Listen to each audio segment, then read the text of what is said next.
kung personal ang atake ni Aimee, hindi ko alam talaga. Marami nga nagdududa kung totoong Aimee Marcos talaga siya. Dahil grabe na ho ang kanyang paninira sa kanyang kapatid.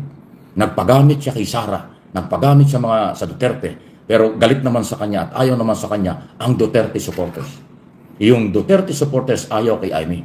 Ang may gusto lang sa kanya, si Sara, naggagamitan lang sila.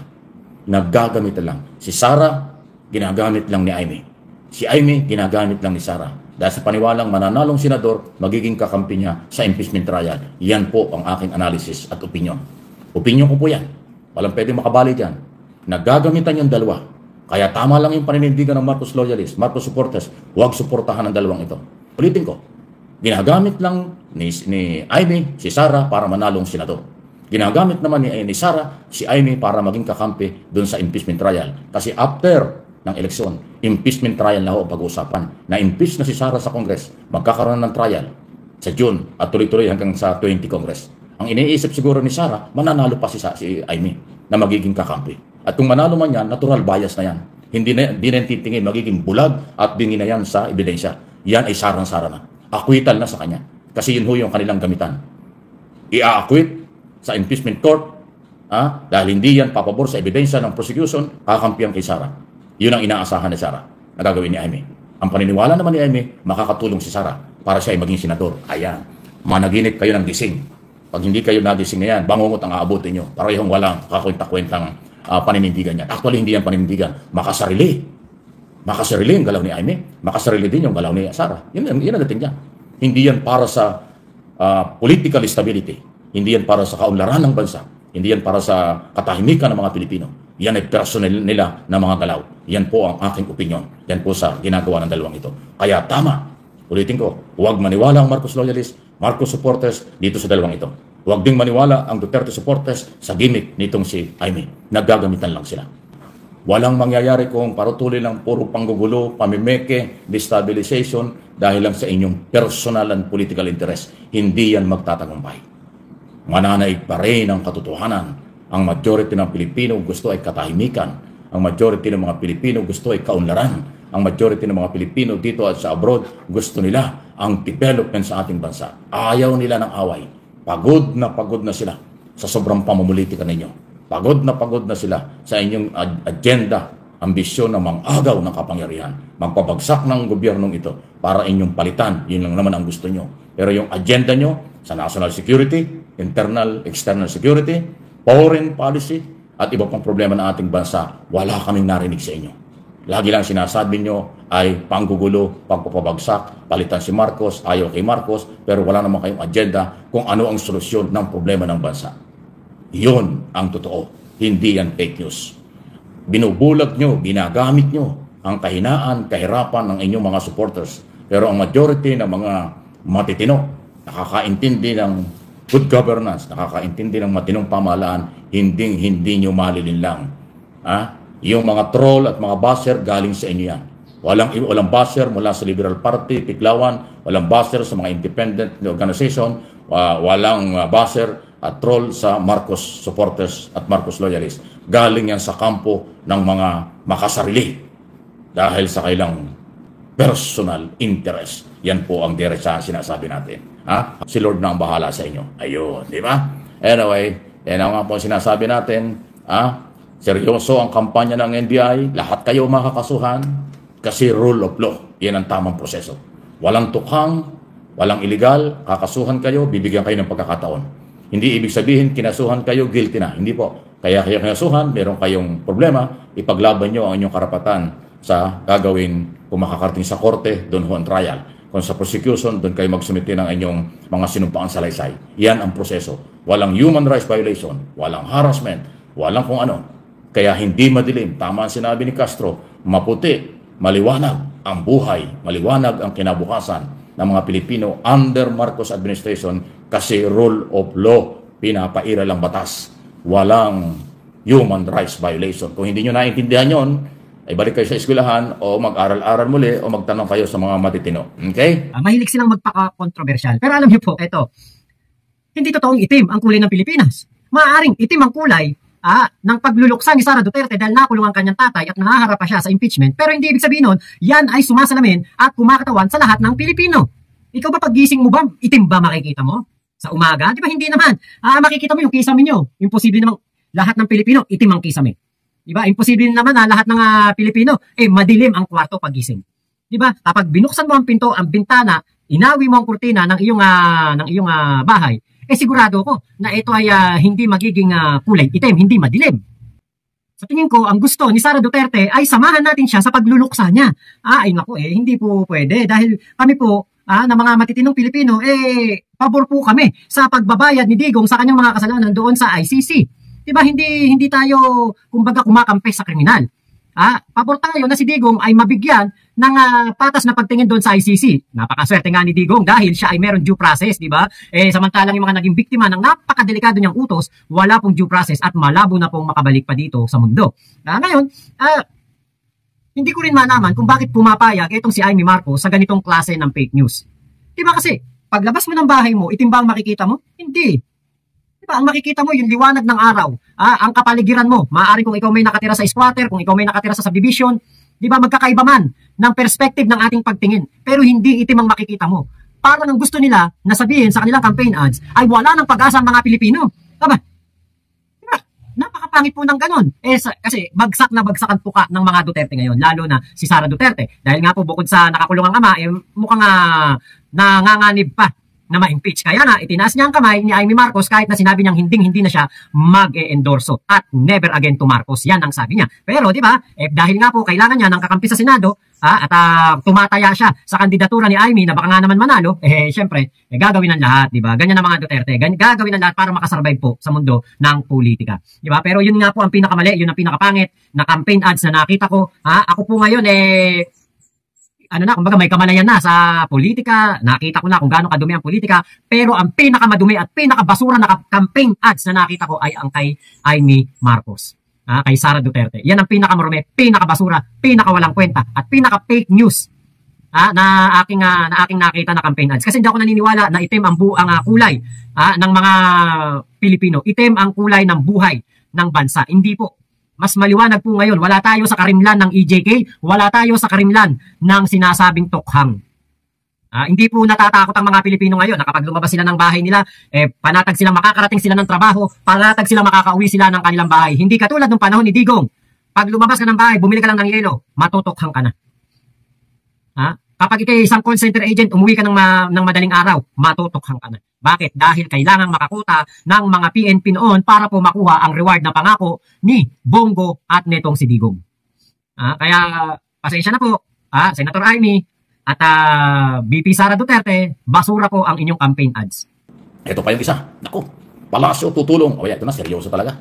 Hindi ho talaga nila binabaliwala. Tutulong sa Interpol sa oras na dumating ang warrant of arrest laban sa mga co-accused ni Duterte. Like Senator Bato at yung mga retirado general. Inamin na po kahapon ni Secretary o Undersecretary Castro at Communication Press Officer na itutuloy ng gobyerno ang pagsuporta sa Interpol kung may dalang warrant of arrest. Kung anong ginawa kay Duterte, pinatupad yung warrant of arrest, over sa ICC, sa ilalim ng kapangyarihan ng batas, Republic Act 9851, iyon din po ang gagawin. Yan ho ang sinigurado ng Malacanang kahapon. Kaya kasi may mga balita, posible daw nandito na yung warrant, posibleng paparating na, so walang nakakakita pa niya. Ay alam niyo, pag sinabi ng gobyerno na handa na sila, susuporta sila, anything can happen. Nangyayari nga. Di ba yun ang sinabi? Before nagka-arestuhan kay Duterte, sabi niya, handa na ang gobyerno. Gagawin namin ang naaayon sa batas. O pagdating ni Duterte, galing sa Hong Kong, hinuli sa loob ng aeroplano. Bigla-bigla. Di ba? Planado. Planado talaga. Dahil yan po ang trabaho ng gobyerno. Under Republic Act 9851, ito over sa ICC ang may mga kaso sa crime against humanity. Kaya ganyan din ang mangyayari. Kaya nga hindi natin masabi, nandito na nga ba o wala pa? O baka pinalalamig lang, pinalilipas lang ang mahal na araw. Baka after ng Holy Week, baka nga magka-aresto ka na kasi wala pong nakakapagsabi kung wala pa o nandito na ang warrant. Pero sinasabi ng Malacanang, ready na sila. Gagawin nila. Tutulong sila sa ICC sa oras na ipatupad ang warrant of arrest. So anytime yan. Ganun. Ganyan po talaga ang nakikinikinita ng ating kaibigan na si Sir Mike Abe. Parang dapat yata may magsabi kay Bato de la Rosa na mag-ingat na po pagkatapos ng Holy Week dahil posible na siya po ay ang susunod na nahuhulihin po ng Interpol. At sabi nga kahit daw po magtago pa sa ilalim ng lupa ay huhulihin, hahagilapin, hahanapin siya ni General Torre. Alam niyo po, ako'y naniniwala na meron na talaga, paparating na talaga, nandiyan na talaga.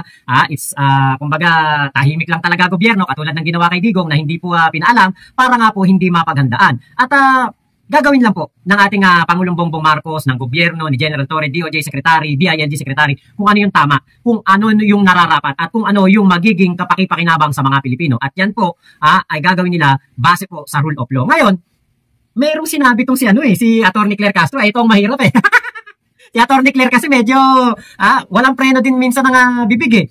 Meron siya nasabi, naku, paano yan? Baka si Bato hindi na mangampanya to. Baka tuluyan ang magtago si Bato dahil po sa sinabi na ito ni Attorney Claire Castro. Also, we are expecting more arrest orders from the ICC na idadaan sa Interpol. Specifically, dalawa lang naman ay inaasahan na lang natin kay Senator Bato de la Rosa saka kay General Oscar Albayalde. Kung mag-issue ng ICC arrest para sa kanilang dalawa or even ang Senator de la Rosa at idaan sa Interpol, will we cooperate again with the Interpol? Personally, at sa mga dito po, parang hindi pa po kami nakakahimig na merong pang parating na wala. Alam namin malamang meron. Pero kung against sa Senator Bato de la Rosa and General Albayalde, parang wala pa po kaming nahihimigan. Parang hindi pa po nakakarating kung meron naman. So parang ayaw namin mag-speculate. But definitely, kung magkakaroon po, siguro same pattern. Ayoko po, sorry ayoko pong pangunahan ng Pangulo. Ayoko pong pangunahan yung Pangulo patungkol po dyan. So, kapag siguro po meron na dyan, doon na lang po siguro kikilos kung dapat kumilos ang gobyerno. Kasi isa daw yun dun sa mga objectives ng ongoing Senate hearing ngayon na pinangungunahan nga ni Senator Amy Marcos. Gusto daw nilang maiwasan na maulit na may aarestuhin dito na through an ICC warrant. Ngayon, kaya ko lang naman tinatanong yan. Si Secretary Remulla, Justice Secretary Remulla, nandun ngayon, What about the other cabinet members? A-attend din ba sila sa mga hearings? Wala pong nabanggit sa akin, pero tingin ko na po, ang dami na pong cabinet members po dyan, na kanilang ginawang resource persons. Sa aking palagay, sapat na po yan, para kung ano man ng balak po ni Senator Amy Marcos sa paggawa ng batas, tingin ko po ay magagawa na po niya. Pero parang lumalabas po sa inyo, Ma'am Amy, na ang primary reason for this hearing is para ma-prevent ang maaaring ng warrant of arrest. Isa lang sa mga ayaw daw nilang maulit na kaya gusto daw nilang malaman kung ano nangyari para hindi maulit na we are surrendering our sovereignty to the ICC. Isa lang naman sa rason. Yes, pero sa aking palagay, I'm not speaking for the panas. Sa aking palagay bilang abogado, kung yan ang isa sa mga reasons po ni Senator Amy, hindi po niya dapat malaman kung ano yung pattern or kung ano po yung strategy. Pasok po ito sa executive privilege. At prerogative po ito ng administrasyon kung makikipag-coordinate sa Interpol o hindi, kung may warrant of arrest ang International Court, Criminal Court na ibibigay. So, kung isa sa mga purpose niya is ma-prevent, tingin ko dapat hindi yan saklaw ng ginagawa niyang inquiry in aid of legislation. Kasi para meron siyang gustong proteksyonan na dapat ay hindi po siya makikialam sa trabaho ng ehekutibo. May separation of powers po. Hindi po ba? So, mas lalong dapat hindi niya malaman kung ano ang mga niloloob na executive privilege. Dahil maaari po niya itong ipaalam sa iba at kung ano man ang gagawin ng gobyerno, kung meron man po.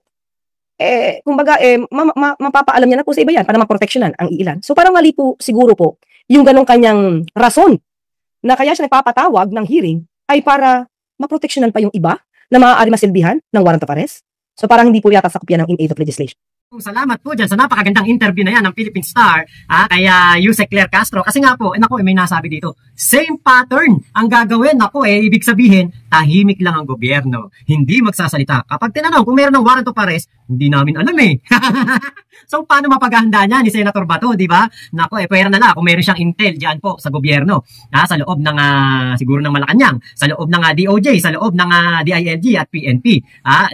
Kung meron siyang intel pang natitira dyan, baka malaman niya ang galaw. Pero nakakakaba po ito. Kung ako si Bato de la Rosa, tas marinig ko yung ganyang sinabi ni Attorney Claire Castro, kakabahan na ako ngayon. Talagang mapapaisip na ako, mangangampanya pa ba ako? Delikado ako nito. Baka maging ka-roommate ko pa si Digong.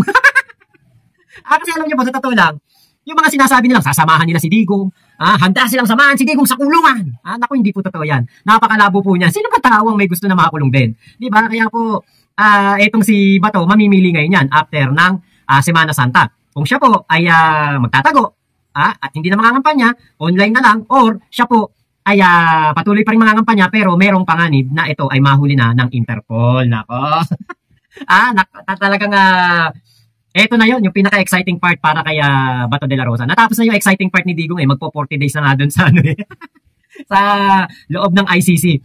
So si Bato, ito na yung exciting part para kay Bato. So laban o bawi? Lalaban, magtatago, lalabanan ng arrest warrant or babawi at magpapakulong doon po sa ICC. Etong kay Senator Amy Marcos talaga, yung kanyang in aid of legislation ay hindi po in aid of legislation. Ang ginagawa niyang hearing ay in aid of protection para kay Digong at kay Bato. Kaya lang mukhang hindi po kayang proteksyonan ng kahit anumang batas ng Pilipinas, kahit anumang Senate hearing, ang arrest warrant na matatanggap ni Bato de la Rosa soon. Mukhang hindi po kayang ikuble itong si Bato itago ng kahit sinong mambabatas, kahit sinong senador. Mukhang wala po talagang ibang papupuntahan itong si Bato de la Rosa kung hindi ang kulungan ng ICC. Kaya na lang talaga kung magtatago siya, kung mamumundok siya katulad ni Bantag. 'Di ba? Kung siya ay eskapo katulad ni Tebes. Kung ganyan ang gagawin niya, katulad din ni Roque na naghahanap ng asylum doon sa Netherlands, 'di ba? Yan po lang ang magiging solusyon ni Bato de la Rosa. Kaya lang, paano siya makakapagsilbi kung sakali na manalo siya? Diba? Kung manalo siya na senador, hindi po siya pwedeng hindi magpapakita sa Senado, lalo na pag may session. Dahil, wala naman na pong pandemya ngayon, saka hindi naman na pwede online at wala namang masasabing, walang masasabing masama o walang masasabing may seryosong karamdaman o kaya may banta sa buhay ni Bato de la Rosa. Meron lamang seryosong warrant of arrest. Yun lamang. So, yun lamang po. Maraming salamat.